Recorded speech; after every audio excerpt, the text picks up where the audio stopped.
ایک کہانی 42واں حصہ، شمالی اسرائیل کا بادشاہ حصہ اول اور ایلیا۔ پہلا سلاطین 12 باب تا دوسرا سلاطین 2 باب۔ اب اسرائیل ایک متحدہ ریاست کے طور پر اس دور سے گزرتا ہے اور منقسم ریاست کے دور میں داخل ہوتا ہے۔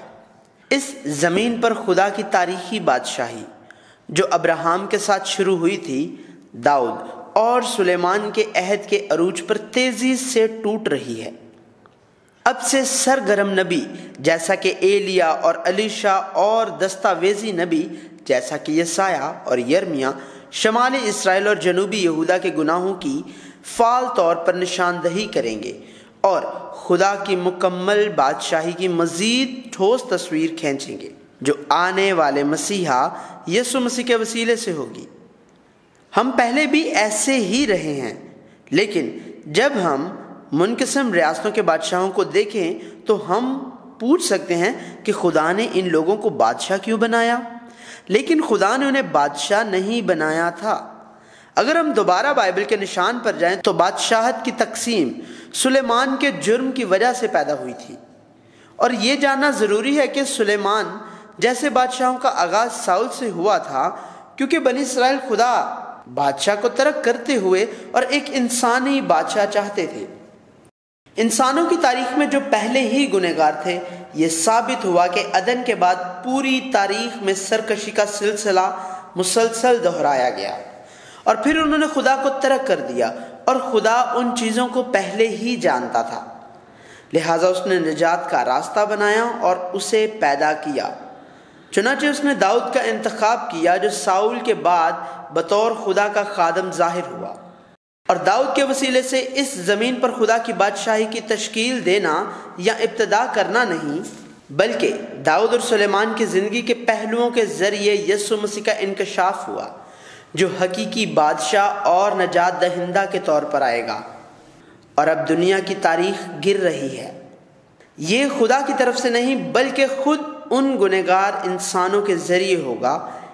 ایک بار پھر نبیوں کی آہوزاری اور سرگرمیاں جو گرتی ہوئی تاریخ میں مداخلت کرتی ہیں، اس تاریخ کو بحال اور دوبارہ تعمیر کرنے کے لیے نہیں ہیں، بلکہ اس زمین کی تاریخ کی حدود کی نشاندہی کرنا اور انہیں خدا کی بادشاہی دیکھنے کے لیے تیار کرنا جہاں خدا بادشاہ ہے۔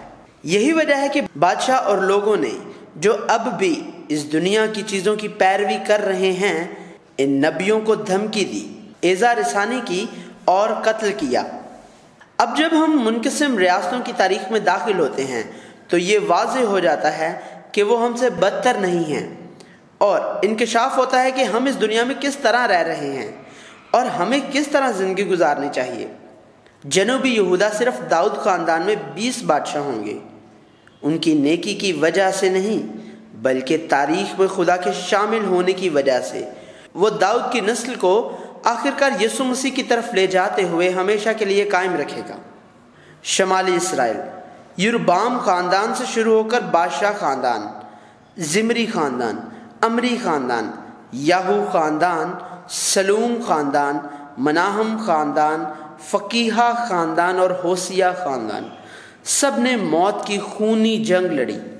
9 خاندانوں میں قتل و غارت رہی، اور یہ انکشاف کرے گا کہ دنیا کے بادشاہوں میں زندگی کیسی ہے۔ پہلا بادشاہ یربام خدا کو ترک کرتا اور تباہی لاتا ہے۔ یربام سلیمان کا متحد اور ایک عظیم جنگجو تھا۔ اخیا نبی کے ذریعے خدا نے کہا کہ وہ 10 قبائل عطا کرے گا، اور جب سلیمان فوت ہوا، یربام یہودا اور بنیامین کے قبیلوں کو چھوڑ کر شمالی اسرائیل کے 10 قبیلوں کا پہلا بادشاہ بنا۔ خدا نے واضح طور پر اسرائیل کو یربام کے لیے تقسیم کر دیا، کیونکہ سلیمان اور اسرائیلیوں نے خدا کو ترک کیا اور اجنبی دیوتاؤں کی پرستش کی، اور خدا کی راہ پر نہیں چلے، خدا کے طریقوں پر نہیں چلے جیسے داؤد چلا تھا، ایسے کام نہیں کیے جو خدا کے نزدیک درست تھے، اور خدا کے قوانین اور فرمانوں پر عمل نہیں کیا۔ اور خدا نے کہا، میں تجھے لوں گا اور تو اپنے دل کی پوری خواہش کے موافق سلطنت کرے گا اور اسرائیل کا بادشاہ ہوگا، اور ایسا ہوگا کہ اگر تم ان سب باتوں کو جن کا میں تجھے حکم دوں سنے اور میری راہوں پر چلے اور جو کام میری نظر میں بھلا ہے اس کو کرے اور میرے آئین اور احکام کو مانے جیسا میرے بندہ داؤد نے کیا، تو میں تیرے ساتھ رہوں گا اور تیرے لیے ایک پائیدار گھر بناؤں گا جیسا میں نے داؤد کے لیے بنایا، اور اسرائیل کو تجھے دوں گا۔ اب سے یربعام کے سامنے دو راستے ہیں، ایک راستہ یہ کہ خدا کے کلام پر قائم رہ کر اور خدا کی خدمت کر کے خدا کی قدرت کے ساتھ زندگی بسر کرے، اور دوسرا راستہ یہ ہے کہ خدا کے کلام کو ترک کیا جائے اور اپنی طاقت سے زندہ رہے اور اپنی خدمت کرے۔ تاہم یربعام نے خدا کے کلام کو ترک کر دیا اور اپنی طاقت سے اپنی زندگی بسر کرنے، اپنی خدمت کرنے کا انتخاب کیا، پہلے یہ دیکھ کر کہ لوگ جنوبی یہودا میں یروشلم کی ہیکل میں قربانیاں پیش کرنے جا رہے ہیں۔ اس نے خود سے سوچا، یہ لوگ جنوبی یہودا کے پہلے بادشاہ رہبام کے پاس واپس جا رہے ہیں۔ سوچا کہ وہ مارا جائے گا، اور شمالی اسرائیل میں دان اور بیتیل میں 2 سنہری بچڑوں کو بنایا اور اعلان کیا، یروشلم کو جانا تمہاری طاقت سے باہر ہے۔ اے اسرائیل، اپنے دیوتاؤں کو دیکھ جو تجھے ملک مصر سے نکال لائے۔ اپنے لیے، اپنے ملک کی حفاظت کے لیے اس نے اپنے لوگوں کو بت پرست بنا دیا۔ دوسرا، اس نے اونچی جگہ بنائی اور عام لوگوں کو کاہن بنایا۔ اس کی وجہ یہ ہے کہ لاویوں کو یربعام نے برخاست کیا اور وہ جنوبی یہودا چلے گئے۔ جب یربعام نے سنہری بچڑا بنا کر لوگوں کو یروشلم جانے سے روکنے کے لیے مجبور کیا اور لاوی اس کے خلاف تھے۔ تیسرا، شمالی اسرائیل کو اپنا ملک رکھنے کے لیے اس نے یہودی عید کی طرح ہی ایک دن عید منائی، بیتیل میں بخور جلایا اور لوگوں کو جانے سے روکنے کے لیے قربانیاں پیش کیں۔ آخرکار یربعام نے مرد خدا کی طرف سے انتباہ کو سنا جو یہودا سے آیا اور کہا، اے مذبح، خداوند یوں فرماتا ہے کہ دیکھ، داؤد کے گھرانے سے ایک لڑکا بنام یوسیہ پیدا ہوگا، سو وہ اونچے مقاموں کے کاہنوں کو جو تجھ پر بخور جلاتے ہیں تجھ پر قربانی کرے گا، اور وہ آدمیوں کی ہڈیاں تجھ پر جلائیں گے۔ اور نشانات کو دیکھا لیکن اس کا احساس نہ ہوا اور پیچھے نہ مڑا، برائی کے راستے پر واپس گیا اور کسی بھی رضاکار کو سردار کاہن بنایا، اور یربعام تباہی کی راہ پر گامزن ہوا، یہاں تک کہ جب اس کا بیٹا ابیا بیمار تھا اس نے اپنی بیوی کو بھیس بدلوایا اور اسے اخیا نبی کے پاس بھیجا کہ یہ پوچھے کہ اس کا بیٹا زندہ رہے گا یا مر جائے گا، اور پھر ایک قسمت کا حال بتانے والے کے پاس گیا۔ اس وقت خدا نے اخیا نبی کے ذریعے یربعام کو یہ کہتے ہوئے اپنا آخری انتباہ بھیجا، تو نے ان سبوں سے جو تجھ سے پہلے ہوئے زیادہ بدی کی، اور جا کر اپنے لیے اور اپنے معبود اور ڈالے ہوئے بت بنائے تاکہ مجھے غصہ دلائے، بلکہ تو نے مجھے اپنی پیٹھ کے پیچھے پھینکا۔ اس لیے دیکھ، میں یربعام کے گھرانے پر بلا نازل کروں گا، اور یربعام کی نسل کے ہر ایک لڑکے کو، یعنی ہر ایک کو جو اسرائیل میں بند ہے اور اس کو جو آزاد چھوٹا ہوا ہے، کاٹ ڈالوں گا، اور یربعام کے گھرانے کی صفائی کر دوں گا جیسے کوئی گوبر کی صفائی کرتا ہو، جب تک وہ سب دور نہ ہو جائے۔ یربعام کا جو کوئی شہر میں مرے گا اسے کتے کھائیں گے، اور جو میدان میں مرے گا اسے ہوا کے پرندے چٹ کر جائیں گے، کیونکہ خداوند نے یہ فرمایا ہے۔ خدا نے کہا، یربعام کے گناہ کی وجہ سے خدا نے اسرائیل کو ترک کر دیا، یہ اس لیے کہ یربعام نے خود ہی گناہ کیا اور اسرائیلیوں کے گناہ کرنے کا باعث بنا۔ پھر بھی اسرائیلیوں نے اس کی موت پر ماتم کیا۔ اس کی وجہ یہ تھی کہ وہ خدا کے حضور ایک شریر آدمی تھا، لیکن دنیا کے لیے، لوگوں کے لیے وہ ایک عظیم جنگجو تھا۔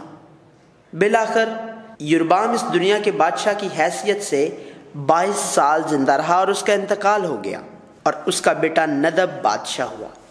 ہمیں یہ نہیں بھولنا چاہیے کہ یربعام ساؤل کے وقت کی طرح خدا کا انتخاب نہیں تھا، بلکہ ایسے وقت کا نمائندہ تھا جو انسانوں کے ذریعے جو گنہگار تھے بنایا گیا تھا۔ دنیا میں ہر کوئی اسی راستے پر چلے گا۔ لہذا شمالی اسرائیل میں 19 بادشاہوں میں سے کوئی بھی مرد خدا نہیں تھا۔ یہ اس لیے تھا کہ خدا فضل کے ساتھ ان سے نہیں ملا تھا۔ دوسرا بادشاہ ندب اپنے باپ کی راہ پر چلا اور خدا کے حضور بدی کی۔ یربام کا بیٹا ندب شمالی اسرائیل کا دوسرا بادشاہ بنا۔ بائبل بیان کرتی ہے اس نے خداوند کی نظر میں بدی کی اور اپنے باپ کی راہ اور اس کے گناہ کی روش اختیار کی، جس سے اس نے اسرائیل سے گناہ کرایا تھا۔ ندب بھی اس دنیا کے بادشاہ کی حیثیت سے 2 سال تک یربام کے ساتھ رہا اور بادشاہ کی بغاوت سے اس کی موت ہو گئی، اور شمالی اسرائیل کی پہلی سلطنت یربام خاندان کا خاتمہ ہوا۔ تیسرے سال بادشاہ نے شریر خاندان کو ہلاک کیا اور بدی سے زندگی گزاری۔ بادشاہ شمالی اسرائیل کا تیسرا بادشاہ بن گیا۔ بائبل بیان کرتی ہے اس نے خداوند کی نظر میں بدی کی اور یربام کی راہ اور اس کے گناہ کی روش اختیار کی، جس سے اس نے اسرائیل سے گناہ کرایا۔ یاہو نبی کے ذریعے خدا نے اپنا آخری انتباہ یہ کہتے ہوئے بھیجا، میں نے تجھے خاک پر سے اٹھایا اور اپنی قوم اسرائیل کا پیشوا بنایا، اور تو یربام کی راہ پر چلا، اور تو نے میری قوم اسرائیل سے گناہ کرا کے ان کے گناہوں سے مجھے غصہ دلایا۔ سو دیکھ، میں بادشاہ اور اس کے گھرانے کی پوری صفائی کر دوں گا، اور تیرے گھرانے کو نبات کے بیٹے یربام کے گھرانے کی مانند بنا دوں گا۔ بادشاہ کا جو کوئی شہر میں مرے گا اسے کتے کھائیں گے، اور جو میدان میں مرے گا اسے ہوا کے پرندے چٹ کر جائیں گے۔ آخر کار بادشاہ 24 سال تک اس دنیا کے بادشاہ کی حیثیت سے زندہ رہا اور اس کی موت ہو گئی۔ چوتھے بادشاہ ایلا نے خدا کو بیکار چیزوں سے ناراض کیا۔ بادشاہ کا بیٹا ایلا شمالی اسرائیل کا چوتھا بادشاہ تھا۔ جب ایلا نے دنیاوی بادشاہ کے طور پر شراب پی اور لطف اٹھایا تو اس کے لشکر کے سردار زمری نے بغاوت شروع کر دی، اور بادشاہ بننے کے 2 سالوں میں اس کی موت ہو گئی، اور شمالی اسرائیل کا دوسرا خاندان بادشاہ خاندان کا خاتمہ ہوا۔ بائبل بیان کرتی ہے بادشاہ کے سب گناہوں اور اس کے بیٹے ایلا کے گناہوں کے سبب سے جو انہوں نے کیے اور جن سے انہوں نے اسرائیل سے گناہ کرایا، تاکہ خداوند اسرائیل کے خدا کو اپنے باطل کاموں سے غصہ دلائے، زمری بادشاہ بنا اور اس نے بادشاہ کے گھر کے تمام لوگوں کو مار ڈالا۔ کوئی آدمی یا اس کا رشتہ دار اور دوست باقی نہیں بچا تھا، اور خدا کے یہ الفاظ جو بادشاہ کو یاہو نبی کے وسیلے سے کہے گئے سچ ہو گئے۔ 5ویں بادشاہ زمری نے شریر خاندان کو ختم کر دیا اور شریروں کے ہاتھوں مارا گیا۔ زمری شمالی اسرائیل کا 5واں بادشاہ بننے کے ساتھ ہی شمالی اسرائیل کے دوسرے خاندان بادشاہ خاندان کا خاتمہ ہوا۔ زمری کو بادشاہ کے گھر کو تباہ کرنے کے ایک آلے کے طور پر بھی استعمال کیا گیا، لیکن بادشاہ بننے کے 7 دن بعد لشکر کے سردار امری نے اس کو گھیر لیا اور شہر پر قبضہ کر لیا، لہٰذا اس نے شاہی محل کو آگ لگا دی اور مر گیا۔ بائبل بتاتی ہے اپنے ان گناہوں کے سبب سے جو اس نے کیے کہ خداوند کی نظر میں بدی کی اور یربام کی راہ اور اس کے گناہ کی روش اختیار کی جو اس نے کیا تاکہ اسرائیل سے گناہ کرائے۔ 6 بادشاہ امری نے اپنے سے پہلے سب لوگوں سے بدتر زندگی گزاری۔ امری شمالی اسرائیل کا 6 بادشاہ بنا۔ امری نے سامریہ پہاڑ خریدا اور ایک شہر بنایا، اور بعد میں سامریہ شمالی اسرائیل کا مرکز بن گیا۔ بائبل بیان کرتی ہے لیکن امری نے خداوند کی نظر میں بدی کی اور ان سب سے جو اس سے پہلے ہوئے بدتر کام کیے، کیونکہ اس نے نبات کے بیٹے یربام کی سب راہیں اور اس کے گناہوں کی روش اختیار کی جن سے اس نے اسرائیل سے گناہ کرایا، تاکہ وہ خداوند اسرائیل کے خدا کو اپنے باطل کاموں سے غصہ دلائیں۔ امری اس دنیا کے بادشاہ کی حیثیت سے 12 سال زندہ رہنے کے بعد مر گیا۔ 7ویں بادشاہ اخیب نے عمری سے بھی زیادہ بدتر زندگی گزاری۔ عمری کا بیٹا اخیب اسرائیل کا 7واں بادشاہ بنا۔ شروع ہی سے بائبل نے بتایا عمری کے بیٹے اخیب نے جتنے اس سے پہلے ہوئے ان سبوں سے زیادہ خدا ان کی نظر میں بدی کی، اور گویا نبات کے بیٹے یربام کے گناہوں کی روش اختیار کرنا اس کے لیے ایک ہلکی سی بات تھی۔ سو اس نے سیدانیوں کے بادشاہ اتبال کی بیٹی ایزبل سے بیاہ کیا اور جا کر بال کی پرستش کرنے اور اسے سجدہ کرنے لگا، اور بال کے مندر میں جسے اس نے سامریا میں بنایا تھا بال کے لیے ایک مذبح تیار کیا، اور اخیب نے یسیرت بنائی، اور اخیب نے اسرائیل کے سب بادشاہوں سے زیادہ جو اس سے پہلے ہوئے تھے خداوند اسرائیل کے خدا کو غصہ دلانے کے کام کی۔ جب خدا اپنے لوگوں کو سزا دیتا تو وہ عام طور پر قحط، وبا اور جنگ استعمال کرتا تھا، اور اخیب کے جرائم کی وجہ سے اسرائیل میں قحط پڑا۔ اس کا سبب شمالی اسرائیل کے بادشاہ اخیب سے متعلق تھا، تاہم اخیب نے اس کی وجہ پر توجہ نہ دی اور پانی کے تمام وسائل سے جا کر صورتحال کو حل کرنے کی کوشش کی۔ اور جب اس نے ایلیا نبی کو دیکھا تو کہا، اے اسرائیل کے ستانے والے، کیا تو ہی ہے؟ اس کی وجہ یہ تھی کہ ایلیا نے خوش سالی کا اعلان کیا تھا۔ ایلیا نے یہ کہتے ہوئے اس کی وجہ بیان کی، میں نے اسرائیل کو نہیں ستایا بلکہ تو اور تیرے باپ کے گھرانے نے، کیونکہ تم نے خداوند کے حکموں کو ترک کیا اور تو بالیم کا پیرو ہو گیا۔ لیکن اخیب اسے سمجھ نہیں پایا۔ ایلیا نے بال کے انبیاء اور یسیرت کے انبیاء کا مقابلہ آگ سے کیا اور جیت گیا۔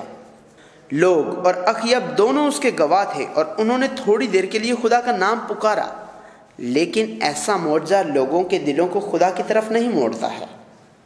اس کے بعد اخیب نے خدا کی یک طرفہ مدد کے ساتھ ارام کی فوج کے خلاف جنگ جیت لی۔ خدا نے کہا، چونکہ ارامیوں نے یوں کہا ہے کہ خداوند پہاڑی خدا ہے اور وادیوں کا خدا نہیں، اس لیے میں اس سارے بڑے ہجوم کو تیرے ہاتھ میں کر دوں گا اور تم جان لوگے کہ میں خداوند ہوں۔ اس جنگ کے ذریعے خدا کو جاننا تھا، لیکن احمق اخیب نے اس جلال کو روک لیا، گویا کہ وہ فتح کا موضوع تھا۔ اس نے ارامیوں کے بادشاہ کے ساتھ معاہدہ کیا اور اسے رہا کر دیا۔ آخر کار اس کی وجہ سے اس نے ایک نبی کی طرف سے ملامت سنی، جس نے کہا، سو تجھے اس کی جان کے بدلے اپنی جان اور اس کے لوگوں کے بدلے اپنے لوگ دینے پڑیں گے۔ اور اس سے پریشان ہوا، لیکن کچھ بھی نہ بدلا۔ خدا کے فضل کے بغیر گنہگار کے دل میں کوئی تبدیلی نہیں آ سکتی ہے، یہاں تک کہ اس کے بعد بھی یزریلی نبوت کا پاکستان شاہی محل کے قریب تھا، لہٰذا اخیب نے اپنے باغ کو وسعت دینے کے لیے اسے خریدنے کی کوشش کی، لیکن چونکہ خدا نے نبوت کو یہ زمین بیچنے کو نہیں کہا، چونکہ ساری زمین خدا کی ہے، اس نے اسے دیکھنے سے انکار کر دیا۔ تب اخیب غمزدہ اور ناراض ہوا، اپنے بستر پر لیٹ کر منہ پھیر لیا اور کھانے سے انکار کر دیا۔ اور سیدان کی ایک پردیسی عورت، اس کی بیوی ایزبل نے یہ دیکھ کر کہا، کیا اسرائیل کی بادشاہی پر یہی تیری حکومت ہے؟ دوسرے الفاظ میں، اگر تو بادشاہ ہے تو تجھے اپنی مرضی کے مطابق زندگی گزارنی ہوگی، کیا تم وہ پاکستان نہیں لے سکتے؟ چنانچہ ایزبل نے جعلی خط لکھے اور جھوٹی گواہی دینے کے لیے دھونس کا استعمال کیا اور نبوت کو سنسار کر دیا، پھر پاکستان لیا اور اسے اخیب کو دے دیا، اور وہ خوش ہوا اور پاکستان لینے کے لیے نیچے چلا گیا۔ اور یربام اور بادشاہ کی طرح اخیب نے بھی ایلیا کے ذریعے آخری انتباہ سنا، جس نے کہا، میں تجھ پر بلا نازل کروں گا اور تیری پوری صفائی کر دوں گا، اور اخیب کی نسل کے ہر ایک لڑکے کو، یعنی ہر ایک کو جو اسرائیل میں بند ہے اور جو آزاد چھوٹا ہوا ہے، کاٹ ڈالوں گا، اور تیرے گھر کو نبات کے بیٹے یربام کے گھر اور اخیا کے بیٹے بادشاہ کے گھر کی مانند بنا دوں گا۔ اس غصہ دلانے کے سبب سے جس سے تو نے میرے غضب کو بھڑکایا اور اسرائیل سے گناہ کرایا۔ اور خداوند نے ایزبل کے حق میں بھی یہ فرمایا کہ یزریل کی فصیل کے پاس کتے ایزبل کو کھائیں گے۔ اخیب کا جو کوئی شہر میں مرے گا اسے کتے کھائیں گے، اور جو میدان میں مرے گا اسے ہوا کے پرندے چٹ کر جائیں گے۔ بائبل بتاتی ہے کہ اخیب کی اس طرح کی زندگی اس کی غیر قوم بیوی ایزبل کی ایک تحریک تھی۔ ایلیا کا انتباہ سن کر اخیب نے اپنے کپڑے پھاڑے اور روزہ رکھا۔ پھر خدا نے کہا کہ وہ تباہی کو اگلی نسل میں اخیب کے بعد لائے گا۔ بعد ازاں اخیب اور جنوبی یہودا کے بادشاہ یہوشافت نے رامات جلاد پر قبضہ کرنے کے لیے ارام کے خلاف جنگ لڑی۔ جنگ کی فتح کے بارے میں یہوشافت نے خداوند سے پوچھنے کے لیے کہا، لہٰذا اخیب نے 450 نبیوں سے پوچھا جنہوں نے بادشاہ کا کھانا کھایا، اور ان سب نے اخیب کی فتح کی بات کی۔ تاہم میکایا نبی نے اخیب کی موت کی بات کی۔ اخیب اس سے ناراض ہوا اور میکایا کو قید کر دیا، لیکن آخر کار بھیس بدل کر میدان جنگ میں چلا گیا۔ وہ ایک یوں ہی چھوڑے تیر سے زخمی ہو گیا اور بالآخر میدان جنگ میں فوت ہو گیا، اور جیسا کہ خداوند کے کلام نے بتا دیا تھا، کتوں نے اس کا خون چاٹا۔ ایلیا نبی۔ ایلیا اچانک سے بائبل میں نمودار ہوا اور اس نے اخیب سے دعویٰ کیا، ان برسوں میں نہ اوس پڑے گی نہ می برسے گا جب تک میں نہ کہوں۔ اور خدا کے کلام کے مطابق وہ کریت کے نالا کے پاس رہا، روٹی اور گوشت کھایا جو خدا نے کووں کے ذریعے بھیجا، اور اس نالا سے پیا جب تک وہ خشک نہ ہوا۔ جب نالا سوکھ گیا تو وہ سیدا کے علاقے میں سارپت کو گیا اور ایک بیوہ اور اس کے بیٹے کی مدد کی، اور جب بیٹا فوت ہوا تو اس نے خدا سے اسے زندگی میں واپس لانے کی دعا کی۔ تب عورت نے ایلیا سے کہا، اب میں جان گئی کہ تو مرد خدا ہے، اور خداوند کا جو کلام تیرے منہ میں ہے وہ حق ہے۔ خداوند وہی خدا ہے، خداوند وہی خدا ہے۔ ایلیا نے اخیب سے بال کے 450 نبیوں اور یسیرت کے 400 نبیوں کو کوئی کرمل پر اکٹھا کرنے کا کہا، اور اخیب نے نبیوں کو کرمل پر اکٹھا کیا۔ ایلیا نے پہلے کہا، تم کب تک دو خیالوں میں ڈاماڈول رہو گے؟ اگر خداوند ہی خدا ہے تو اس کے پیرو ہو جاؤ، اور اگر بال ہے تو اس کی پیروی کرو۔ پر ان لوگوں نے اسے ایک حرف جواب نہ دیا۔ ایلیا بال کے نبیوں کے پاس 2 بچھڑے لایا، سو نبی خود اپنے لیے ایک کا انتخاب کریں، وہ اسے ٹکڑوں میں کاٹ دیں اور لکڑی پر رکھیں، لیکن آگ نہ لگائیں۔ خدا کے نام کو پکاریں تو جو خدا آگ سے جواب دیتا ہے حقیقی خدا ہوگا۔ پہلے بال کے نبیوں نے صبح سے شام تک ہر طرح سے کوشش کی، لیکن کوئی آواز یا جواب نہیں ملا۔ پھر ایلیا کی باری تھی۔ ایلیا نے پہلے سب لوگوں کو بلایا اور خداوند کی قربانگاہ کی مرمت کی۔ یعقوب سے آنے والے قبیلوں کی تعداد کے مطابق 12 پتھر لیے۔ تب اس نے مذبح کے ارد گرد ایک کھائی کھودی، 4 مٹکے پانی قربانگاہ پر ڈالا اور اسے 3 بار دہرایا، تاکہ پانی قربانگاہ کے گردا گرد بہنے لگے، اور کھائی کو بھر دیا۔ پھر اس نے خدا سے کہا، خداوند ابراہیم اور اسحاق اور اسرائیل کے خدا، آج معلوم ہو جائے کہ اسرائیل میں تو ہی خدا ہے اور میں تیرا بندہ ہوں، اور میں نے ان سب باتوں کو تیرے ہی حکم سے کیا ہے۔ میری سن اے خداوند، میری سن، تاکہ یہ لوگ جان جائیں کہ اے خداوند تو ہی خدا ہے، اور تو نے پھر ان کے دلوں کو پھیر دیا ہے۔ اور آسمان سے جلتی آگ نازل ہوئی، نہ صرف قربانی بلکہ لکڑی، پتھر، مٹی کو بھسم کر دیا اور کھائی میں پانی چاٹ لیا۔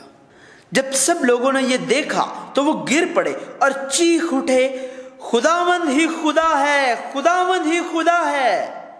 آخر کار بال کے تمام نبیوں کو ایلیا نے قتل کر دیا، اور 3 سال اور 6 ماہ میں ایلیا نے ایک کثرت کی بارش کی خبر پہنچائی، اور آخر کار بادل اٹھے اور ہوا چلی، آسمان سیاہ ہوا اور تیز بارش برسی۔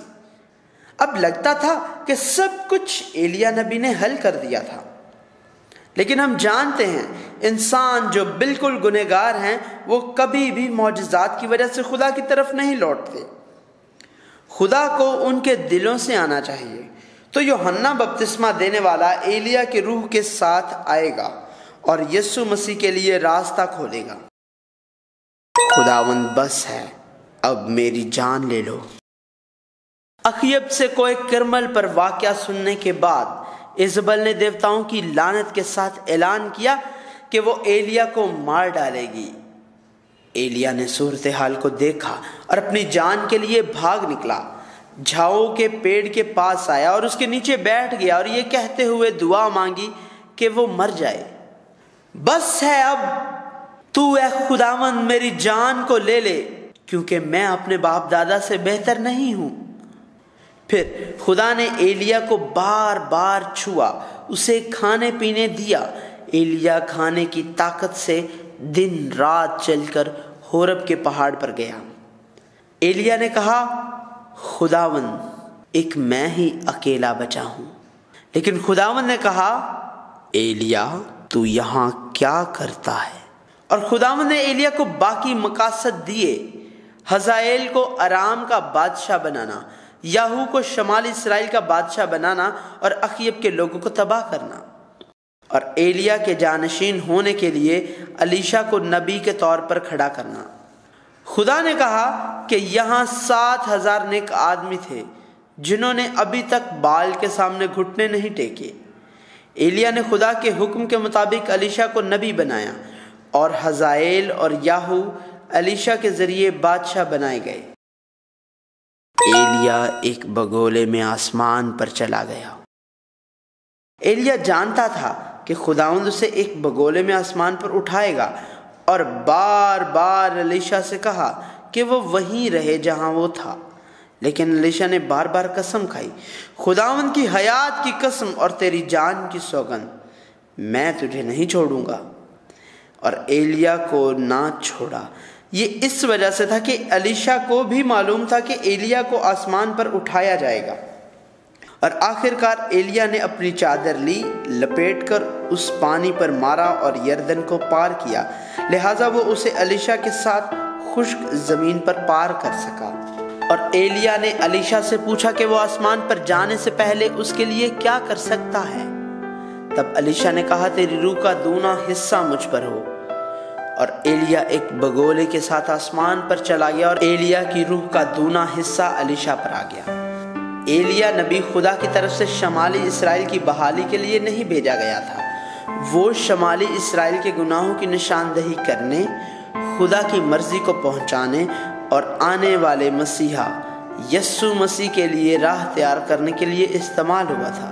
لہٰذا ایلیا کی خدمت ناکام نہیں ہوئی، بلکہ اس نے اپنے مقصد کو پوری طرح نبھایا۔ خدا کی بادشاہی کی وہ کہانی، خدا کے جوش کی کہانی جو دنیا کے نامکمل اور غیر مستحکم بادشاہوں سے بالاتر ہے اور بلاخر خدا کے لوگوں کو بناتی ہے، جاری ہے۔